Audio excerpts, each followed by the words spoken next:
Nesse episódio, encerramos a cobertura da Feira do Livro de Frankfurt, em um formato um pouco diferente. Thalita Facchini e eu, Fábio Errara, conversamos com João Varela, fundador da Lote 42, das livrarias Banca Tatuí e Sala Tatuí, direto do estande do Brasil na feira. Comentamos as impressões sobre o que foi a feira da retomada, dos encontros, das principais notícias e conversas dos corredores. Também contamos com várias participações. Carlo Carrinho, fundador do Publish News, Carl Pritzker, presidente da Booklife e CEO da Publish Weekly. Ana Luísa Cardoso, agente literária e sócia da agência Vila Lobos, Emos e Jovem Talento. E Luiz Álvaro Aguiar, subsecretário de Relações Internacionais do Governo do Estado de São Paulo. E esse podcast é um oferecimento da MVB Brasil, empresa que traz soluções em tecnologia para o mercado do livro. Além da MetaBooks, reconhecida plataforma de metadados, a MVB oferece para o mercado brasileiro o único serviço de EDI exclusivo para o negócio do livro. Com a Pubnet, o seu processo de pedidos ganha mais eficiência. E já viu falar em POD, impressão sob demanda? Nossos parceiros da Unlivro são a referência dessa tecnologia no Brasil, que permite vender primeiro e imprimir depois, reduzindo custos com estoque, armazenamento e distribuição. Com o POD da Unlivro, você disponibiliza 100% do seu catálogo sem perder nenhuma venda. Esse é o episódio número 240 do podcast do Publish News, do dia 24 de outubro de 2022, gravado no dia 21. Eu sou Fábio Errara e esse episódio conta com a participação de Thalita Facchini e a edição de Fábio Errara. E não se esqueça de assinar a nossa newsletter, nos seguir nas redes sociais, Instagram, LinkedIn, YouTube, Facebook e Twitter. Todos os dias com novos conteúdos para você. E agora, com vocês, João Varela. Estamos aqui agora como promessa no último episódio de fazer um recap, ou como que a gente fala em uma língua luso-brasileira? Mas eu não sei nem se é um recap, né? Porque, no final das contas, estamos aqui no meio da feira, né? Nem acabou, na verdade é um a quente, ao vivo. Boa. É praticamente ao vivo. Então, assim, vocês devem estar estranhando o áudio, né? Porque a gente está fazendo de um jeito bem diferente. Se você está vendo o vídeo, vocês estão via celular, né? Num cenário diferente. Estamos aqui na Feira de Frankfurt no dia 21, né, que é o último dia da feira, né, pelo menos na parte profissional, digamos assim. Estamos no stand do Brasil aqui, né?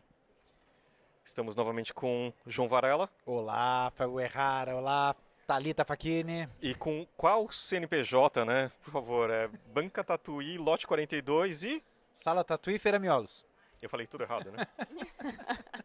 Tudo bem, desculpa. Mas e também Thalita Facchini. Tudo bem, já estamos um pouco cansados, eu diria. Pouquinho. Então vamos... João, você que é o convidado, conta pra gente como foi a feira pra você. Pois é curioso, né? Porque, como dito, a feira continua rolando, continua acontecendo. Agora estamos no encerramento do terceiro dia, né? Sexta-feira, porém, é o último dia útil. Então a feira, ela agora começa a se transmutar. Para quem está no Brasil e nunca teve oportunidade de vir aqui, ela passa a focar o público leitor. Então, para muita gente, a feira realmente está se encerrando. Ela tá sendo finalizada hoje, muita gente já vai embora, sexta-feira e tudo mais. Mas nesses 3 primeiros dias foi muito positivo, principalmente pela participação no programa Livreiro, que foi essa forma que eu vim até aqui, né? E muito interessante ver como o livro está sendo repensado por várias livrarias. Ele está sendo objeto de muito debate de qual é o papel da livraria no mundo contemporâneo. E interessantíssimo que é uma discussão que atravessa vários países, porque nesse programa estivemos com uma livraria do Quirguistão, né, que eu acho que é com uma livraria da Grécia, da Itália, que até apareceu numa matéria sua, Thalys. Você sim. conversou com A Madalena? com a Madalena? Sim, eu assisti uma mesa dela falando justamente sobre como repensar a livraria e dos custos de fazer negócio em 2022. Porque é difícil, né? Ainda mais Sim. para uma livraria, a dela é todo... Qual que é o nome? Todo modo. Todo modo.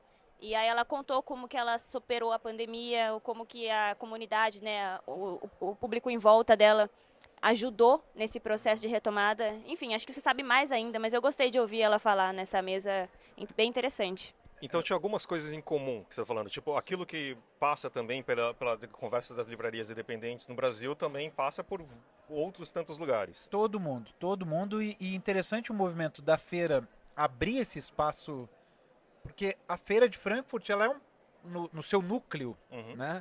É uma feira de venda de direitos autorais. O seu núcleo, eu acho que é o essencial. Se tiver que resumir, é isso. Que né? passou por os últimos 74 anos, grande parte é compra e venda de direitos autorais. Compra e venda de direitos autorais. Hoje, digamos que é isso. Claro que ela é muito mais do que isso, né? Mas se tivesse que fazer um tweet, é isso. E que é uma negociação que não passa pela livraria, né? A livraria, ela acaba sendo a ponta do processo e ela não tem essa participação tão importante. Embora é o livreiro que tem a temperatura, a pulsação do público, né? Claro. Então é legal de ver que está se aproximando e que essa discussão tá ganhando corpo. Inclusive, houve um caso muito interessante de uma livraria de Chicago que abriu um modelo de sem lucro. Como é que... Não, olha, eu já tô pensando em inglês, gente. Eu tô virado na filha da Xuxa. Non-profit. Sem fins lucrativos. Pronto. Então, uma livraria sem fins lucrativos, com a ajuda da comunidade, mas eles têm essa transparência nos números deles, como é que eles estão, como é que está o caixa, como é que não está. E isso pode apontar para um caminho para as livrarias, né? Que a gente sabe que a livraria tem esse papel nas cidades, né? Esse papel urbano muito interessante. Você acha que esse seria, sei lá, o case então mais interessante entre as livrarias que estavam juntos ali? Difícil dizer o mais interessante, né, Thalita? Claro que a gente gosta de uma listinha. Uma listinha, né? A gente está tentando qual é o colocar. Melhor, o maior. Não, é porque são várias ideias, né? Mas sem dúvida foi um que chamou muito atenção. Outra questão que foi discutida, a questão do impacto ecológico das livrarias. Não são as grandes responsáveis pela questão da pegada de carbono, né? Como é o termo hoje em dia que se usa, do livro. É só 10%, segundo cálculos de uma consultoria finlandesa. Mas mesmo assim há maneiras de se melhorar. Então, muitas coisas feitas para melhorar o papel da livraria, que é uma coisa um pouco que pelo menos não estava no radar da Feira de Frankfurt até então, de maneira tão clara. E agora nessa primeira edição vez que ele tem esse programa de trazer livrarias de vários países, é isso, não? Isso. No ano passado já teve uma edição, mas como a feira estava no modelo híbrido, não houve esse convite para fazer como eles fazem com o Invitation Program, né? Que é um programa que a gente já participou como no outro CNPJ, como Lote 42, 2016 a gente participou como Lote 42 e agora a gente está com Banca Tatuí Livraria. Então são os dois programas e tem, claro, o terceiro grande programa que é o Fellowship, voltado para editores mais estabelecidos e que temos o Gustavo Faraon, da Dublinense, por lá. Sim, que também a gente encontrou algumas vezes, né, durante essa semana. Claro. No último programa, você falou que você tinha uma ideia, uma visão meio diferentona, assim, da Feira de Frankfurt, né? Mudou isso? Mais crítica. Mais crítica. Assim. É porque tem muito show-off, né? É uma feira um pouco de... Bom, o livro não deixa de ser um pouco de capital simbólico, no final dos contos, capital cultural e tudo mais. E aqui é um espaço de se mostrar e de tudo mais. Então, isso não me atinge tanto. E se uma editora independente vai pelo mesmo caminho de uma editora tradicional, de uma editora já estabelecida, com uma grande estrutura, a tendência é que a independente perca. Você entende? Então, claro. Então por isso que eu prefiro olhar por outros caminhos. Mas eu realmente vi algumas oportunidades que estão um pouco fora do radar das editoras comuns brasileiras e eu espero... Isso que é a minha pergunta. Tipo, você não precisa contar, né, também, mas tem fatores práticos que você viu que podem ser aplicados no Brasil, por exemplo, com vocês? Sim, bom, te dá o prático básico de um livreiro. Livrarias interessadas em começar a importar os livros brasileiros, e aí a gente já mostrou o canal, isso já aconteceu. Isso é absurdamente prático, isso é faturamento direto, né? Mas questões que é uma discussão muito importante, que atravessa todas as empresas, eu acho, questões de RH, ferramentas, de gestão e de ideias de atividades, isso tudo aconteceu, isso tudo rolou, essa troca muito intensa. Então, haverá uma aplicação prática em questão de semanas no Brasil. E além, é claro, a gente planeja fazer um encontro para aprofundar essas discussões e tudo mais, que a gente gosta de passar, principalmente para os editores independentes, né? E para os livreiros independentes, o que a gente está fazendo e tudo mais, enfim, o que a gente aprendeu aqui que a gente pode passar adiante a mensagem, né, seu Fábio? Como estamos fazendo nesse podcast, neste momento, não é verdade? Exato. E a gente tem convidados, não tem? Temos, nossa, esse episódio vai ter vários convidados e a gente pode colocar aqui o primeiro. O Ricardo Arcon, diretor executivo do Publish News, conversou com o Carlo Carrenho, e no começo da feira, perguntando quais as expectativas do Carlo e o que ele achava da feira e as opiniões dele do que acho que que seria, sei lá, os highlights desse ano, essas coisas, os destaques. Então, vamos ouvir o Carlo? Fala pessoal, aqui na Feira de Frankfurt, no stand brasileiro, com Carlo Carrenho, fundador do Publish News. Que número é esse da sua feira, ô Carlos? Já esteve aqui muitas vezes, né? Cara, eu tava ontem conversando com os amigos, tentando contar, eu acho que é mais de 20. Mais de 20? Eu acho que é mais de 20, eu não perdi a conta. Já. Como é que tá a sua agenda esse ano? Mais lotada impossível, sem nenhum espaço vazio. Acho que esse ano, principalmente pela volta do Covid, tá todo mundo aqui, tem um clima de se reencontrar. Muita gente está vindo para a feira, é a primeira viagem depois do Covid, falando com agentes e tal. Então, talvez por isso minha agenda completamente lotada. Ô Carlos, você acompanha o mercado editorial há muito tempo e quando a gente fala em tendências, novidades, tem muita coisa que você deve olhar e falar assim, isso não é tendência nenhuma, isso aí já está no mercado faz muito tempo. O que de fato é tendência, o que você está esperando, qual a sua expectativa em relação à inovação, tendência, etc.? Bom, é verdade, né? As tendências parecem ser eternas no mercado editorial, porque é um mercado conservador e as coisas demoram para acontecer. Para essa feira, acho que a grande novidade é na área de audiolivro, que ainda continua sendo o formato da moda, e porque a Spotify começou a trabalhar de verdade com audiolivros, com uma plataforma apropriada para audiolivros, só para os Estados Unidos faz um mês. E tem um evento da Spotify aqui, um coquetel com uma fala, e o boato é que eles devem anunciar alguma coisa grande. Então talvez essa seja uma das tendências.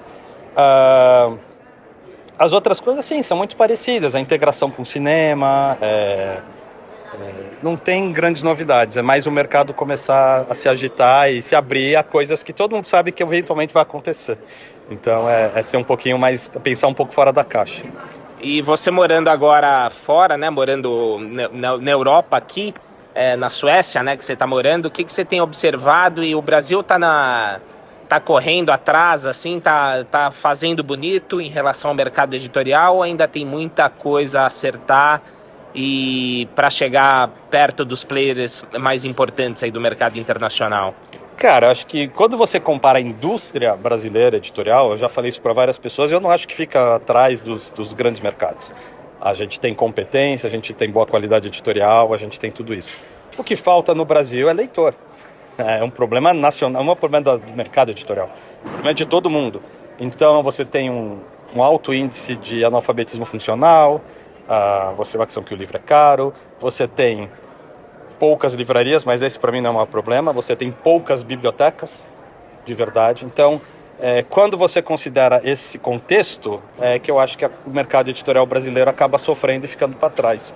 Mas não tanto porque os profissionais ou as empresas são piores, mas porque, enquanto na Europa você está correndo numa autobahn, no Brasil você está numa estrada de terra, dado esse contexto nacional. E para mim a grande chave é bibliotecas e bibliotecas de qualidade. Essa tem sido minha briga.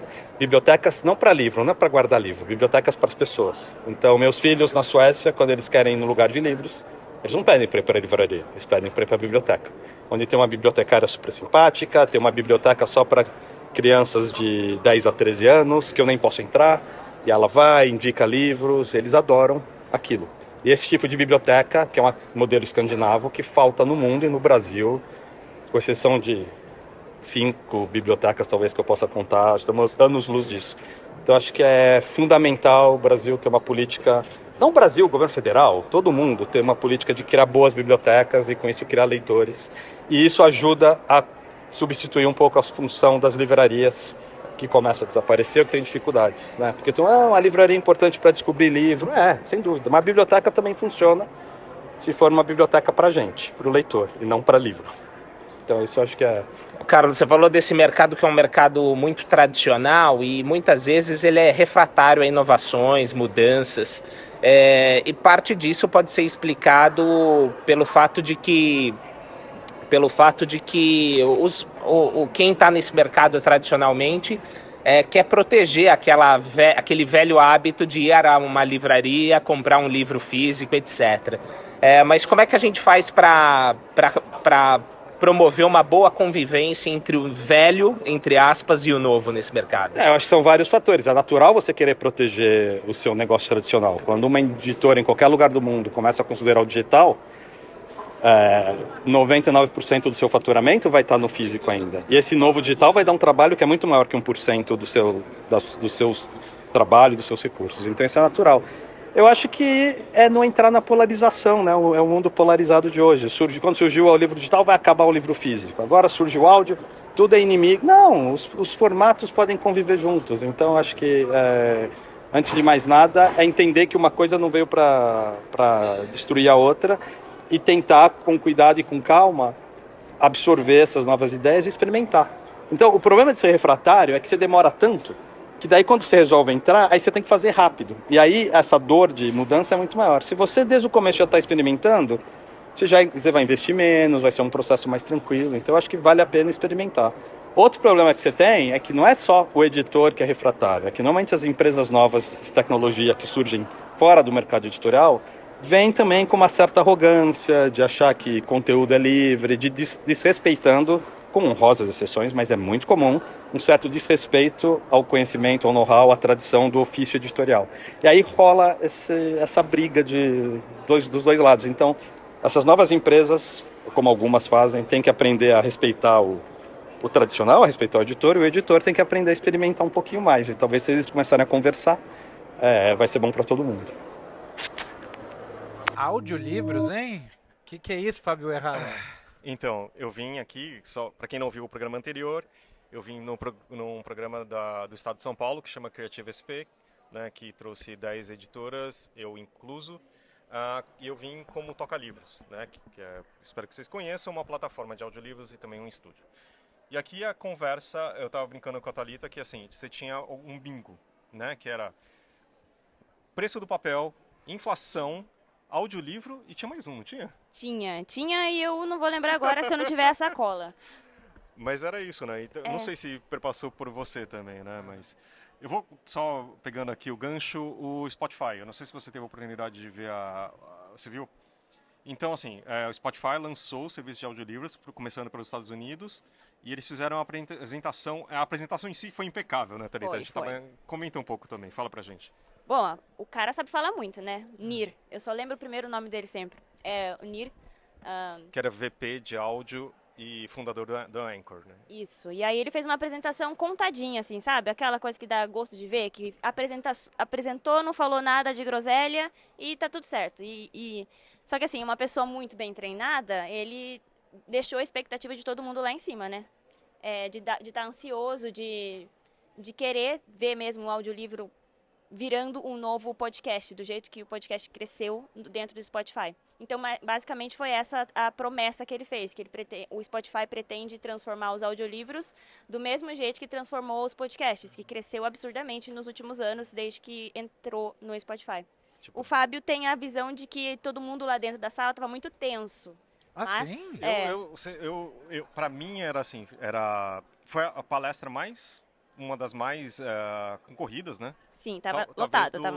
do presidente da Ucrânia, talvez seja Uhum. tão quanto, mas era muito respeitoso, assim, sabe? Tipo, eu não via nada. Aqui, apesar que a gente está na Alemanha, a gente está dentro do stand, era impossível fazer algo parecido no Bienal do Brasil, ponto. Mas, para mim, todo mundo está muito ansioso para saber o que o Spotify vai fazer. E, na minha visão, um grande operador de tecnologia, como Google, Amazon, etc., entrando no espaço do livro. Então, é tipo alguém de fora, sabe? E o que vai acontecer, né? Como a Thalita está falando, assim, a apresentação foi super bem feita, mas as perguntas que todo mundo queria saber é como vai ser o modelo de negócio, como que vai acontecer o lançamento para os outros mercados, sabe? Muitas coisas ainda que não ficaram tão sem resposta. A gente só sabe que eles entraram e a gente imagina que não seja algo, isso não é liviano, isso vai mexer com o mercado de audiolivros, está mexendo já nos Estados Unidos, e aí vamos ver o que vai acontecer nos próximos capítulos, né? Ele é o fundador do Anchor. Exatamente. O Anchor, então, para quem não sabe, é o grande distribuidor de podcast, né? Ele facilitou muito para qualquer pessoa gravar essa coisa que virou, a gente conversa tão legal, vamos fazer um podcast, né? Essa coisa tão fácil que hoje em dia, em grande parte, se deve ao Anchor, que depois foi comprado pelo Spotify, né? E passou a ser integrado à ferramenta. Agora... E eles fizeram uma coisa parecida, que eles compraram uma distribuidora de audiolivros, que é a Findway, então também e não coincidente, obviamente, lançaram os audiolivros. Agora, o modelo de audiolivro é diferente do modelo de assinatura do Spotify. Os audiolivros não estão incluídos na assinatura do serviço de música, é isso? Por enquanto, eles são de compra, que a gente chama de à la carte, que é a compra individual, né? Então você vai lá, compra título a título aquilo que você quer ouvir.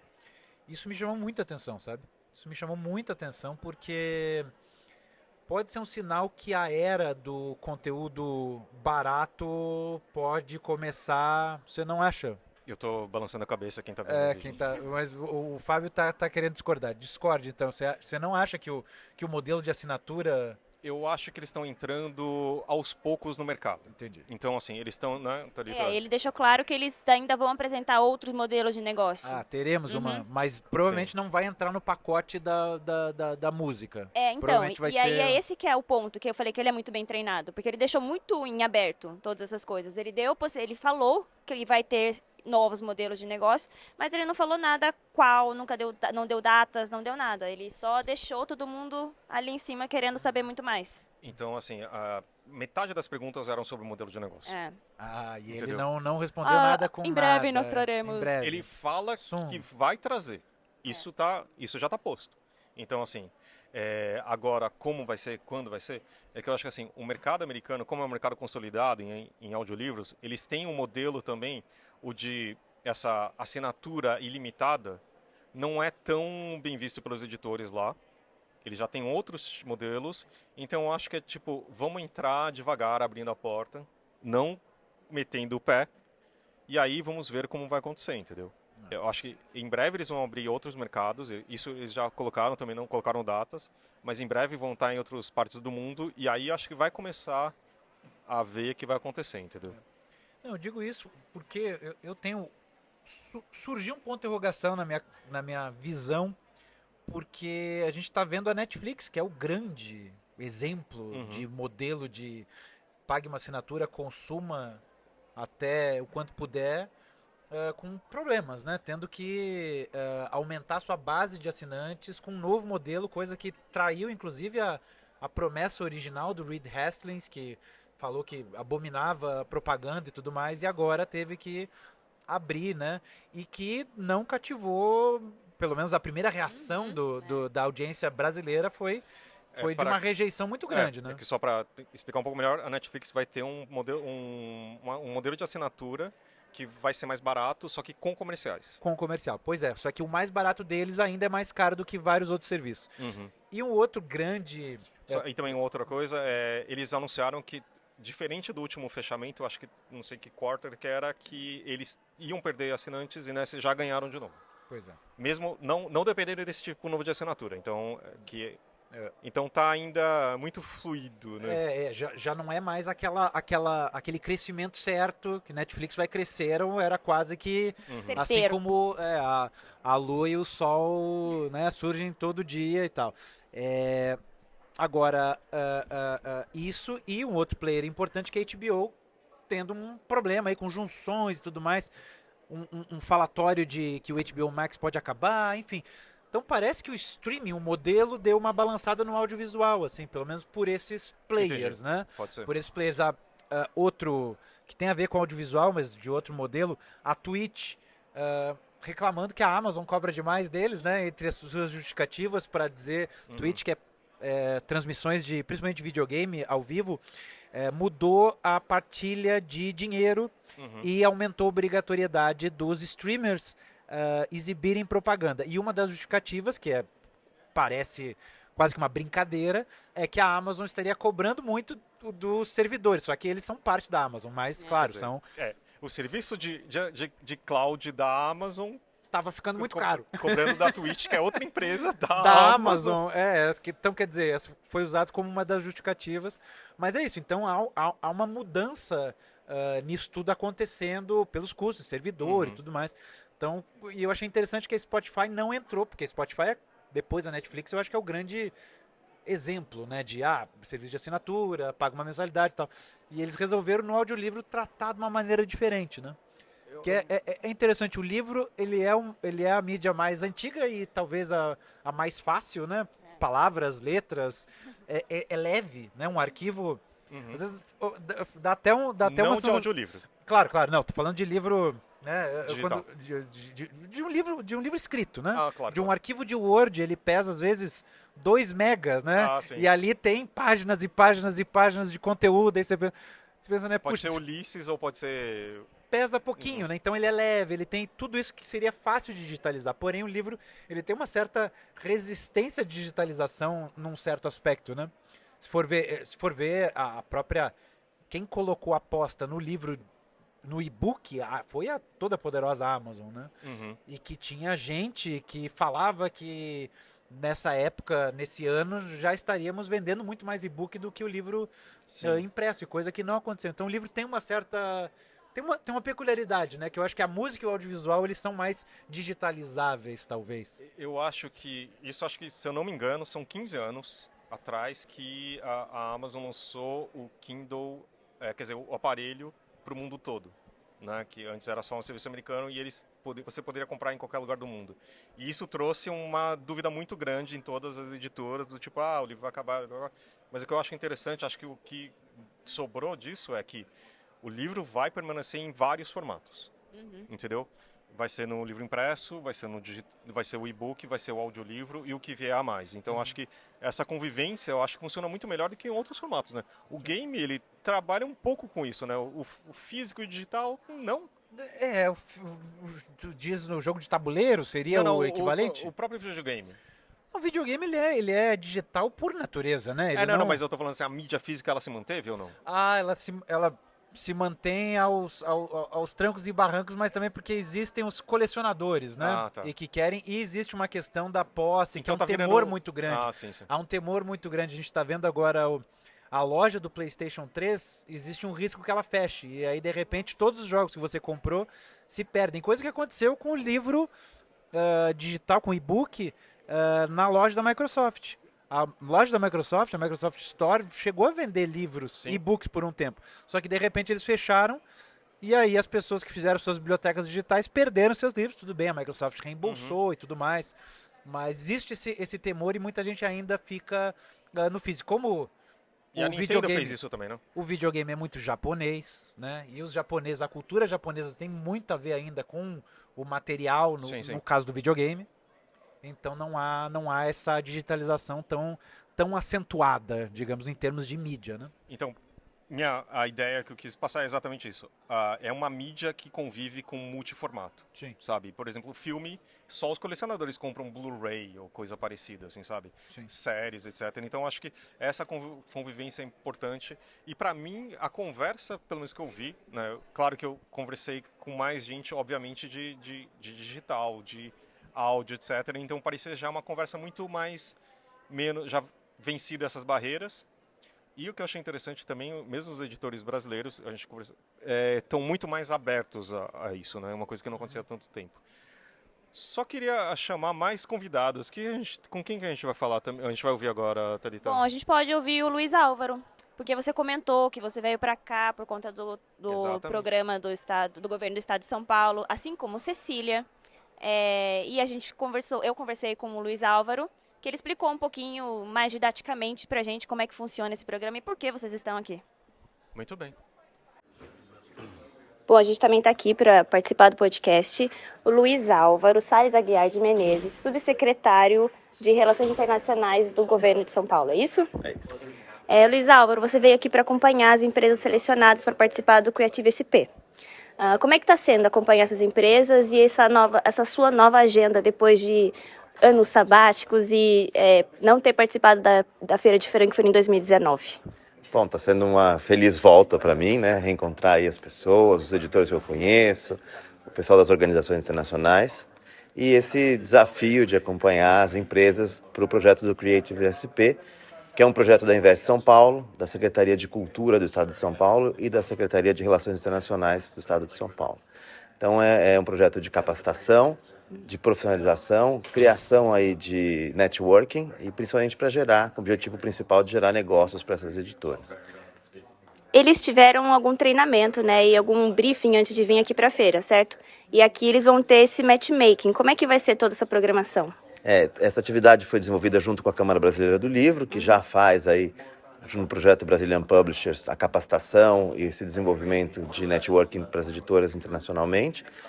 O matchmaking vai ser feito no estande do Brasil, junto aí com a CBL, com o intuito de que eles consigam iniciar novos contatos para a geração de negócios nos próximos 12 meses. E esse projeto, ele seleciona alguns eventos que são importantes para o setor e diversas outras áreas. E a Feira de Frankfurt, claro, foi selecionada justamente por o editorial. Partiu de quem partiu essa ideia? Você estava ali por trás mexendo os pauzinhos? Como é que funciona e como colocar a Feira de Frankfurt nessa parte estratégica para o mercado? O Creative SP é um projeto, então, como eu falei, da Invest São Paulo, Secretaria de Cultura e Secretaria de Relações Internacionais. Ele apoia a economia criativa do Estado de São Paulo, esses empreendedores e empresários da economia criativa. Está atuando em várias frentes, né? Música, cinema e entre elas a literatura. E a seleção desses empresários é feita por um chamamento público e depois eles têm uma série de critérios que eles têm que atender para poder participar de cada um desses eventos, com um apoio anterior à feira, durante a feira e depois um acompanhamento posterior a cada um dos eventos.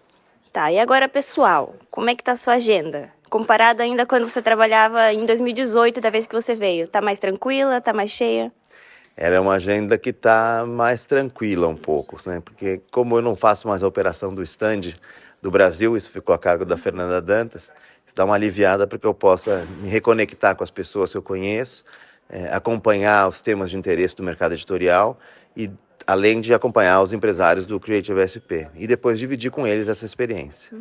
Tem festa também no meio, né? Sempre tem festa no meio, a gente está em Frankfurt e os editores são bastante festeiros. Que bom. Que ótimo. Obrigada. E aí vocês fizeram matchmaking, né? Exatamente. Eu achei interessante que eram editoras de todos os lugares que você estava contando mais um detalhe também, né? O matchmaking foi de um programa para o outro, não é isso? Mas isso foi alguma negociação que foi feita do Invitation Program com o matchmaking aqui que eles fizeram. Então o Invitation, que é feito com essas editoras independentes de várias partes do mundo, que várias delas não conseguem subsidiar a sua vinda aqui, editoras que eu acho interessantíssimas, assim, das que eu conheço ali, veio a Limoneiro da Argentina, que eu acho que faz um trabalho sensacional em livros ilustrados, ao Boroto do México, que eu conheci aqui agora, tá?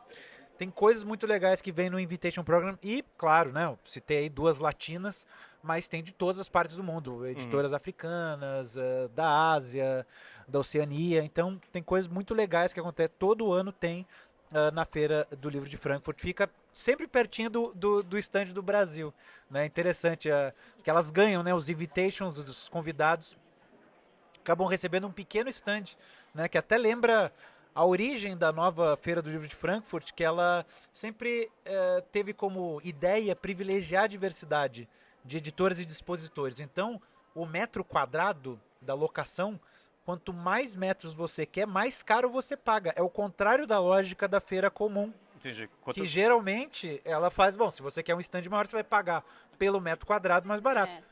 A Feira do Livro de Frankfurt ela mantém ainda uma metragem que ela incentiva, que é mais barato. Não sabia disso. Legal. É mais barato. E é uma coisa da tradição deles, quando eles tiveram que retomar a Feira do Livro de Frankfurt depois da guerra, que aliás é o jeito que eles contam, né?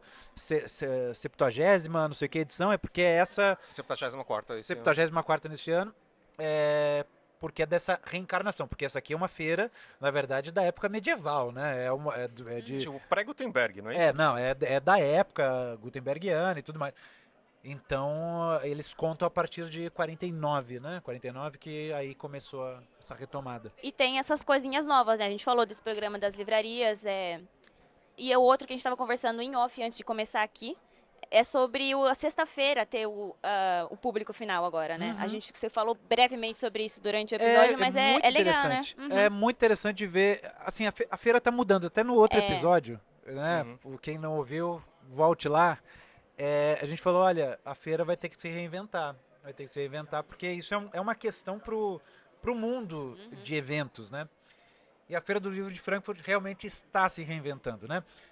É uma feira que em 2019 tinha 7.000 expositores, neste ano está com 4.000. Sim. Então, ela ainda não está no seu esplendor, né? E a gente nota, caminhando pelos corredores, tem muito espaço relax. Tem, né? Uhum. Espaço relax. O que é o espaço relax? É isso, é um calhau, se fosse um jornal, né?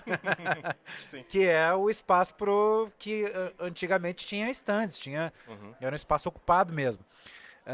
E tem essa ideia de trazer o público final, o leitor, não é o público profissional, já antes, né? Antes você via um público leitor no final do sábado.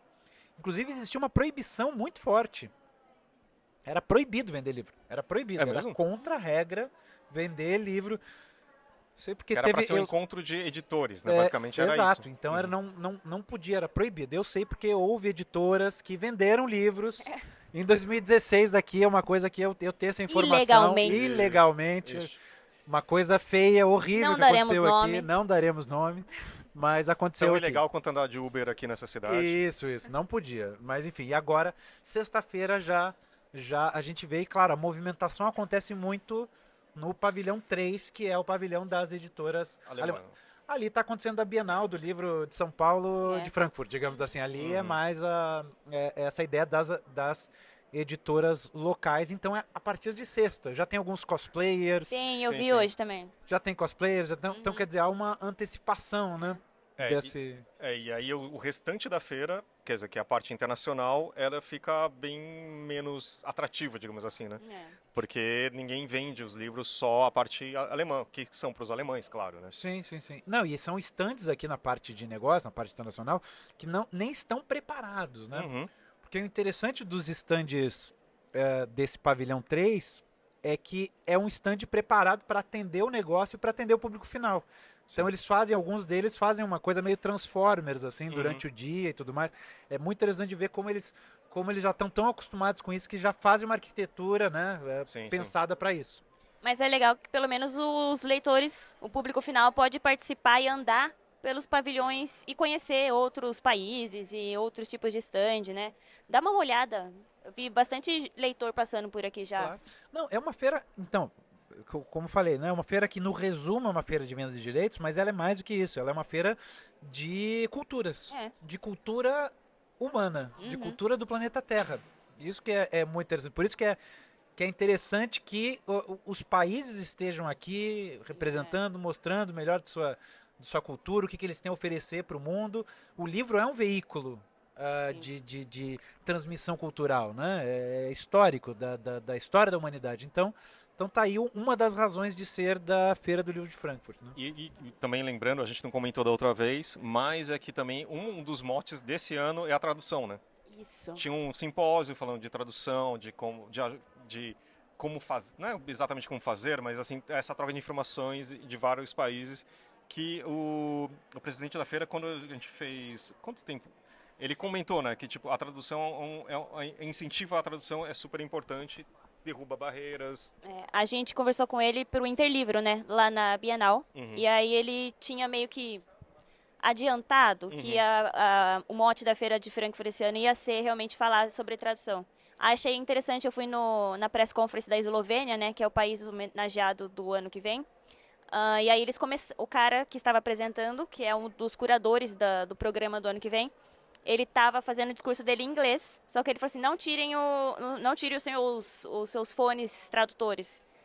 E aí o discurso dele ele começou falando em inglês, mas justamente para explicar que o ano que vem eles vão querer muito trazer essa parte da língua mesmo, porque a Eslovênia tem um idioma diferente e eles querem manter isso, eles querem que o povo conheça e eles querem que o público saiba que, ok, o inglês é super importante, a gente se comunica aqui no inglês, mas que tem outros idiomas que também merecem o respeito, que não é para a gente perder a essência de cada país. Claro. Achei interessante ele falar isso. E também, se pensar, o quão isso representa um mercado local, o fato de ter uma língua, por exemplo, se a gente estivesse falando inglês, quanto você acha que existiria um mercado editorial local? Né? Então, acho que isso também, para mim, é importante. E incentivar essa tradução também, acho que é bem... Não, a língua é uma espécie de cimento que está juntando os blocos do país. Não, mas é isso, porque você tem uma unidade, né? Quando você compartilha uma língua, quando você fala o mesmo idioma do Iapoque ao Chuí, do Brasil, né? No português brasileiro. Claro, o campo de experimentação da língua, do idioma, é a literatura. Por isso que é tão importante a gente ter esses livros, essa discussão, essa preservação que o representante da Eslovênia mencionou. Faz todo sentido. Faz todo sentido. Quando imagino eu que o presidente Zelensky consiga falar em inglês, mas é claro que ele, na hora de fazer o discurso dele, falando numa situação de guerra, ele falou no idioma pátrio dele, né? Ele fala inglês super bem, teve legendas em inglês, claro, mas ele falou no idioma dele, assim como o representante do que seria a Câmara do Livro local, né? Sim, mantiveram seus idiomas, achei bem interessante. Mantiveram seus idiomas, não, e essa é uma das questões que a gente tem que ficar claro da importância do livro, a importância do livro, a importância de ter os autores brasileiros, pensando o Brasil de hoje, contemporâneos, isso tudo faz parte da razão de ser da literatura local, né? E também tem um toque interessante, que aí voltando, mas contando uma das novidades, a questão do audiolivro também, obviamente, a língua é muito importante. Porque você às vezes carrega, inclusive, os acentos, nossa, tipo, os... Sotaques. As gírias. Desculpa, a gente passa o dia inteiro falando inglês, é difícil trocar a chave. A gente vai voltar muito bilíngue, né? E a gente tá muito cansado, então também tá difícil. Inclusive tá sendo um prazer falar com vocês em português, eu acho que fazia muito tempo, que eu ainda sou casado com uma argentina, né? Fico falando em espanhol com ela, então português... Não sabia esse detalhe, mas... Falo em espanhol. No programa de livreiros, tinha uma livraria de Portugal, mas que eu preferia falar inglês com ela porque eu não consigo entender às vezes. Mas falando também nisso, aproveitando, o próximo episódio vai ser bem interessante porque a gente conversou também com o Rui Vasconcelos. Que ele trabalha com uma tecnologia de transformação de texto para fala usando inteligência artificial. Isso no próximo episódio. Polêmico. É interessante. E também tem mais uma coisa que é a parte de áudio aqui, né? Tinha uma parte no stand 3 que eram várias stands sobre livro, principalmente de tecnologias voltadas para o audiolivro. Então foi um lugar que eu passei um tempo bem importante ali. E você está vendo que e tem vários mercados em transformação exatamente buscando o audiolivro, né? Mas a gente tem também mais convidados, não tem, Thalita? Temos. A gente conversou também com a Ana Luísa Cardoso, que é a Jovem Talento 2021 do Publish News e aqui da Feira do Livro de Frankfurt. A Ana é agente literária, né? E ela fica lá enfurnada no centro. Então ela tem meio que uma outra visão da feira, né? Ela não anda muito pelos stands que nem a gente. Então a Ana contou como é que foi esses dias lá dentro, como é que foi para ela, se ela achou e viu que realmente foi uma coisa meio de retomada, o movimento lá lá na área dela, então vamos ouvir a Ana Luísa. Bom, estou aqui com a Ana Luísa, jovem talento do Publish News 2020-2021 e que veio aqui para a feira em 2022, agente literária. E eu quero saber de você, Ana Luísa, a sua visão da feira, que você fica lá enfurnada naquele centro, um monte de reunião o dia inteiro, como é que é para você? Cara, eu gosto bastante, assim, acho que é o momento em que a gente tem a oportunidade de fazer o que eu mais gosto, que é conversar com as pessoas, encontrar os clientes, os editores do mundo todo, trocar ideia sobre livros, o que tá rolando, o que tá bombando, o que a galera tá interessada, enfim, entender o mercado internacional como um todo, mas é cansativo pra caramba, realmente. Imagino. Quantas reuniões por dia? Cara, eu não sei, eu não contei exatamente, mas assim, de 9 da manhã às 6 da tarde, todo dia, então... Melhor não colocar em número, né? Exatamente, exatamente, senão a gente entra em desespero. E comparando com a última edição que você esteve aqui, foi 2019? Foi 2019. Você acha que o movimento tá o mesmo? É realmente uma edição de retomada, não é? Eu acho que é uma edição de retomada, porque eu não vim no ano passado, mas todo mundo falou que estava muito vazio, tinha, enfim, basicamente só europeus. Muitas restrições. Ninguém que tinha que pegar voo longo veio. A galera falou que foi até meio deprimente, assim, a feira. Eu não sei porque eu não estava aqui. Mas eu fui a Londres em março, abril, sei lá, desse ano. E, assim, Londres já é uma feira menor, né? E, assim, tinha muito menos gente do que tem aqui em Frankfurt. Então, acho muitos clientes e parceiros nossos, editores com quem a gente trabalha, que normalmente estão em todas as feiras, não estavam em Londres e estão aqui em Frankfurt. Mas, mesmo assim, eu tô achando a feira bem mais vazia do que ela estava em 2019, enfim. E nos anos anteriores, eu tô achando mais vazia do que o normal. Apesar de tá bem mais cheia do que Londres, sabe? Eu tive a mesma impressão. E eu tava conversando com o seu amigo, qual é o nome dele? Miguel.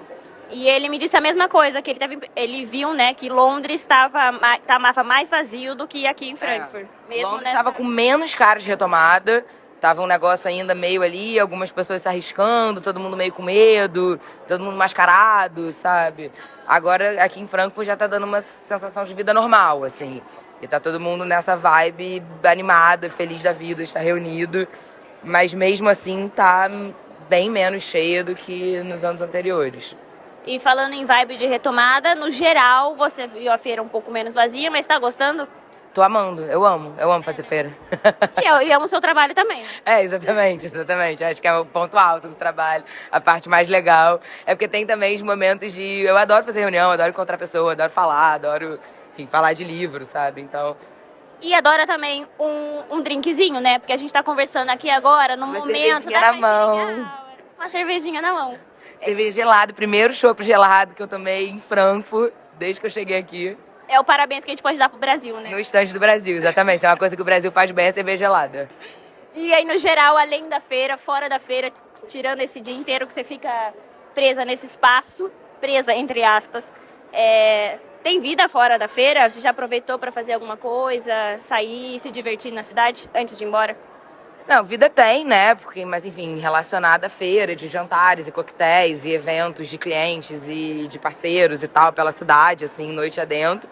Eu tenho tentado me controlar para chegar cedo no hotel todos os dias, porque, enfim, com essa agenda pesada, começando às 9 da manhã, é muito cansativo, não tem mais idade para isso. Sou uma jovem talento, mas a jovem talento é uma jovem senhora. Então, assim... Não dá muito, assim, tem esses eventos e tal, mas eu não tenho ido pra muita festa e tal, não, porque cansada. Mas eu fui a Berlim antes de vir pra Frankfurt, pra visitar clientes e tal, então a parte da diversão, exatamente, tá paga, tá tranquilo. Frankfurt só pra trabalho. Muito obrigada, Ana. Obrigada a vocês.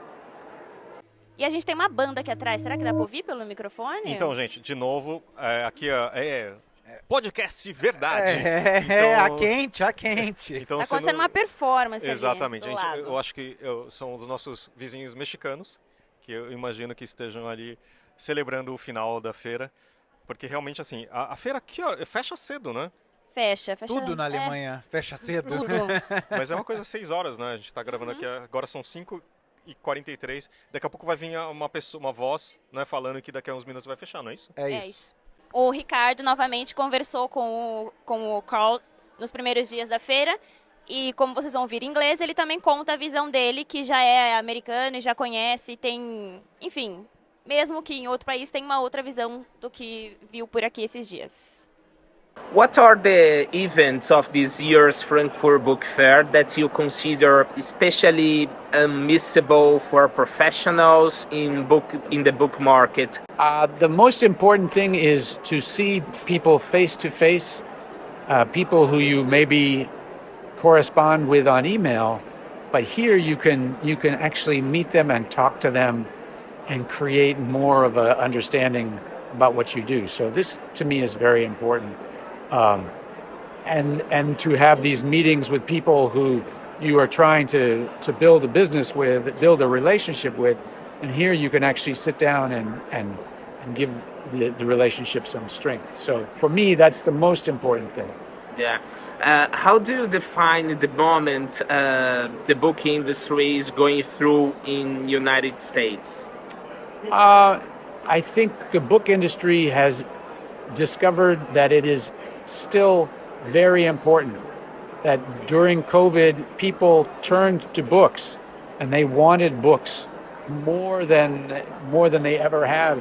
And I think this was very good for the book industry to be reminded that people care about books and need books.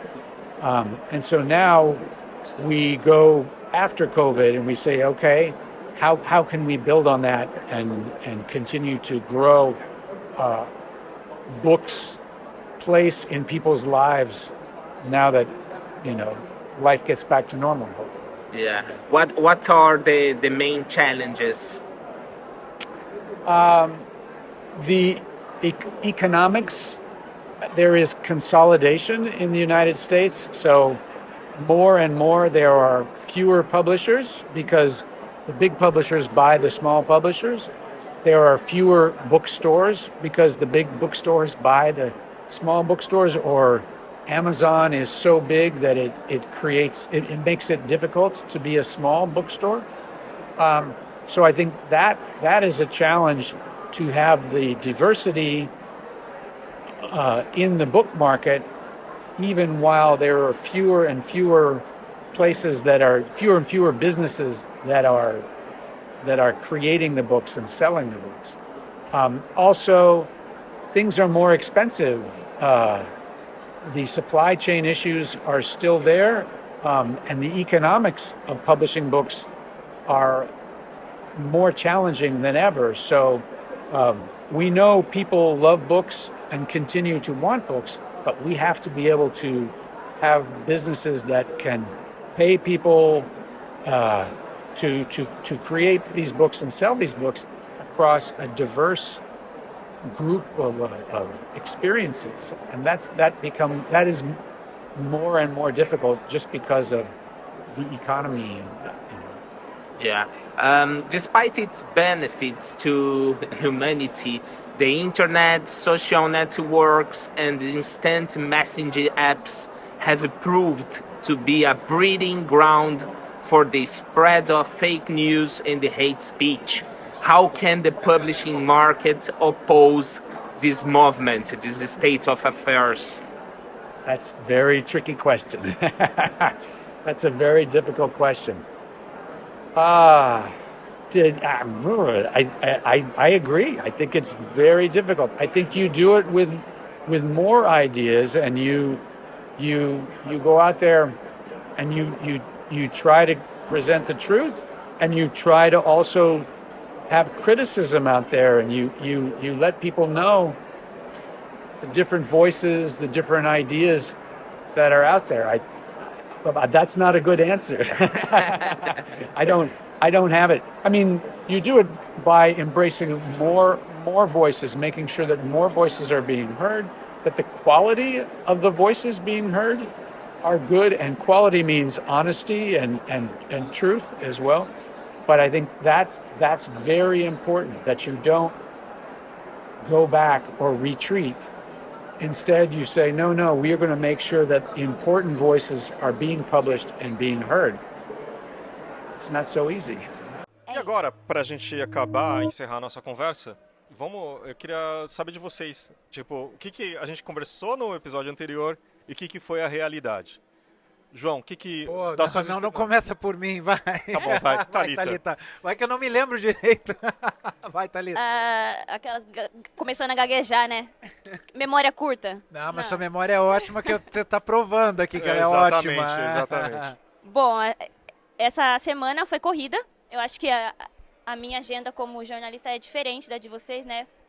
Eu tento mostrar no Publish News o que vocês acho que não têm, às vezes, oportunidade de ver todas as mesas que estão aqui por estarem, talvez, enfurnados no centro e tendo reuniões. Só um parênteses explicativo grande parte da feira também é uma discussão sobre o livro, em Exato. vários aspectos.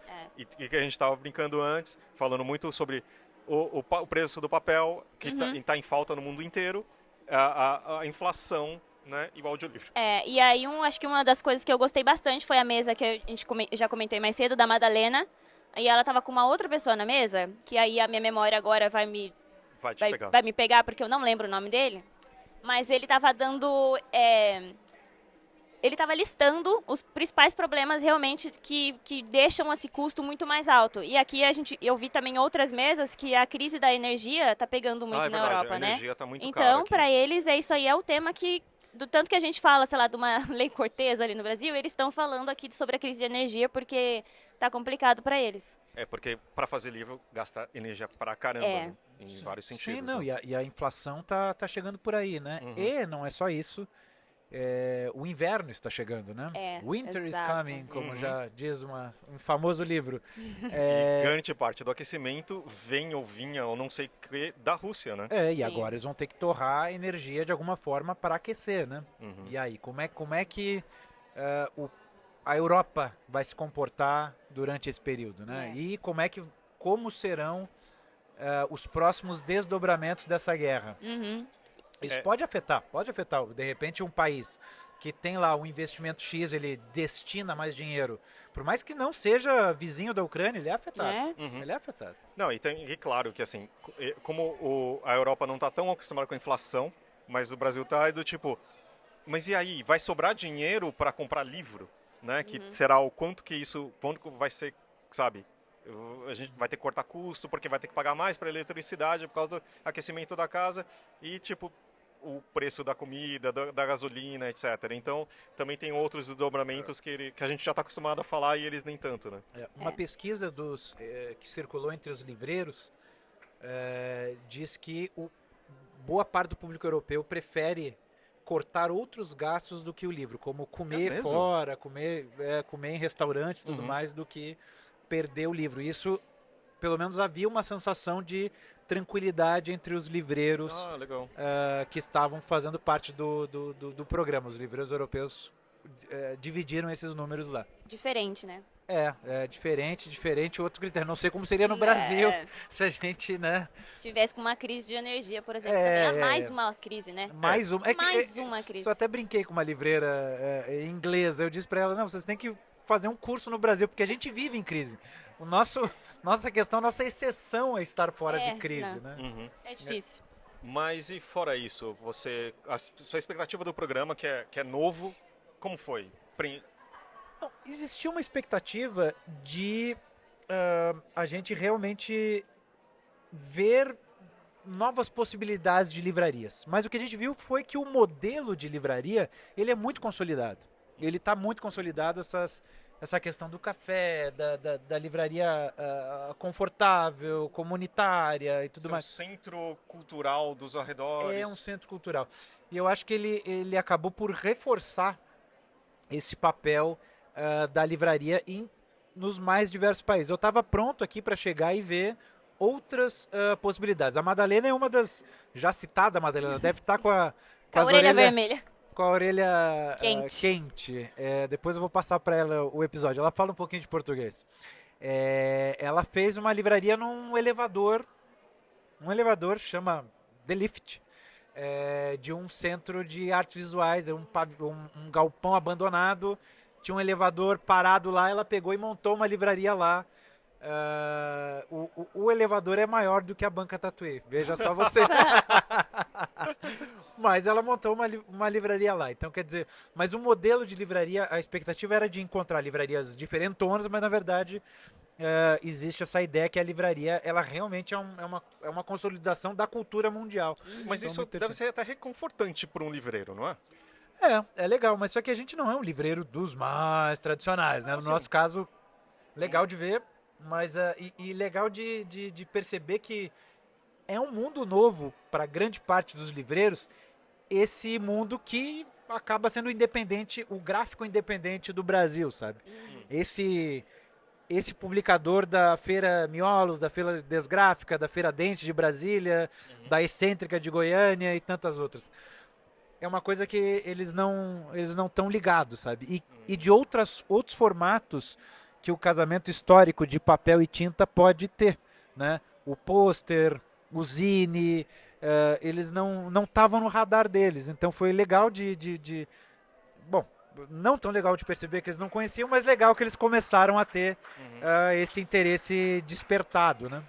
Agora temos... E agora temos um aniversário aqui. Isso, em bom e claro português. Em bom e claro.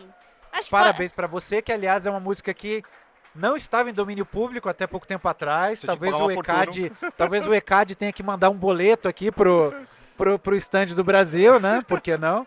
Sabe que a Xuxa, o parabéns da Xuxa, já que a gente está tão Sasha hoje, né? Ela criou um parabéns para desviar desse parabéns para você e não pagar o ECAD, né? O parabéns. Que era a neta do parabéns do Happy Birthday to You, cobrar uma fortuna, era uma história assim. Isso. Essa história curiosa. Interessante. Enfim. E você, Thalita, você ia falar alguma coisa? Era pra o quê? Encerrar o nosso episódio? Eu achei que era, imagina, encerrar com um parabenzinho ali, uma comemoração.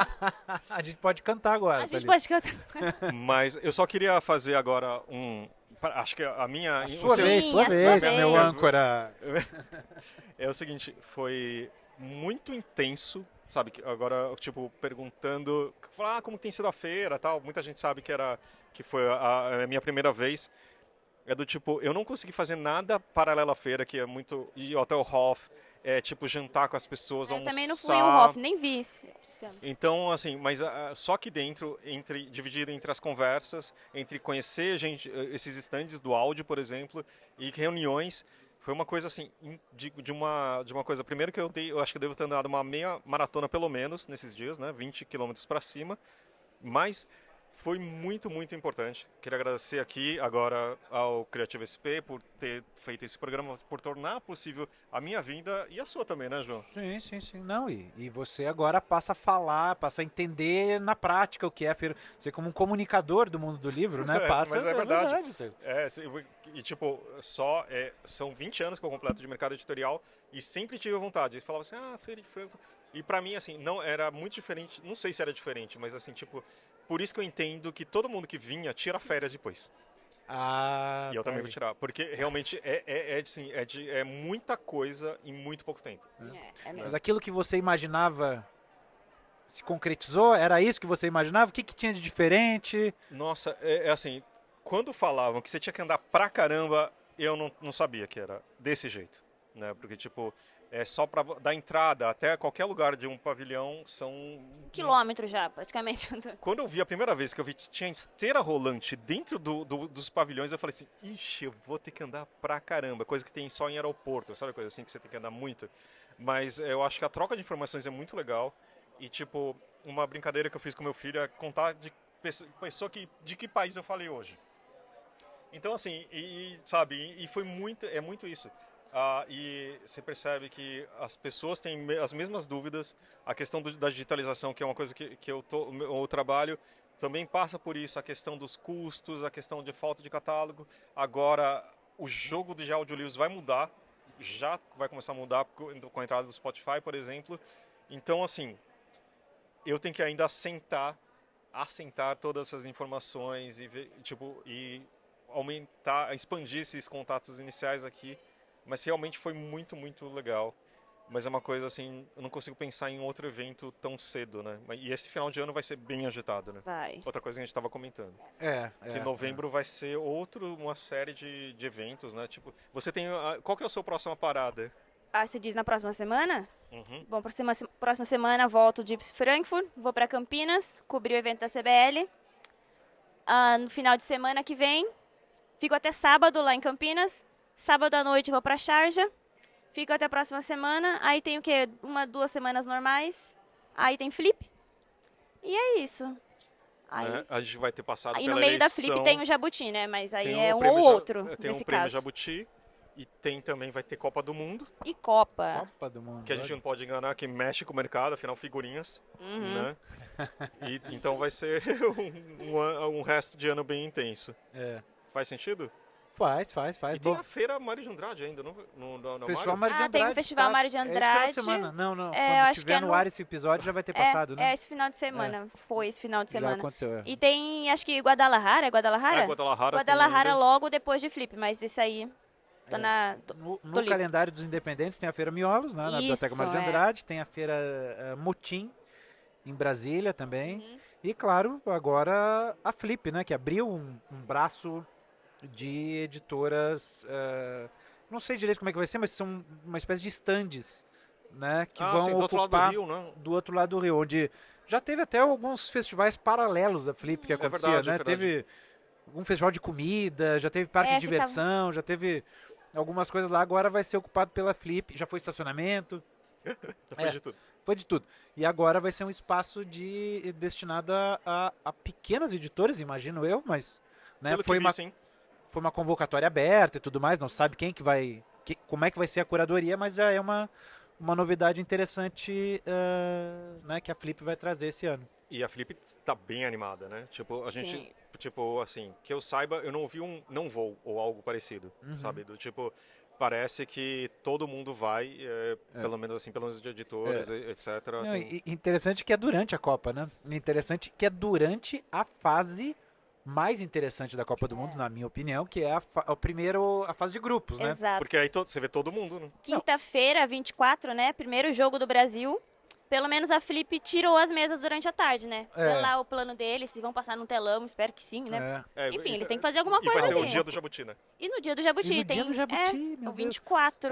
Mas essa fase é que tem 3 jogos por dia, então você consegue é verdade. assistir, você consegue ficar na frente da TV por 6 horas vendo futebol de times que, enfim, diferentes, que eles muito estão legais, voltando. são Então muito- então, só que encantador. Esse vai ser difícil, vai ser, tipo, um pouco dividida a atenção, né? Eu acho que vai ser interessante. Eu acho que é um componente a mais pra gente ver, pra gente analisar, pra gente manter o livro interessante mesmo nessa época, porque não, quer dizer, vai ter verdade. uma prêmio Nobel de literatura na Sim. Nossa, Flip. é verdade. Annie Na Ernaux. Flip.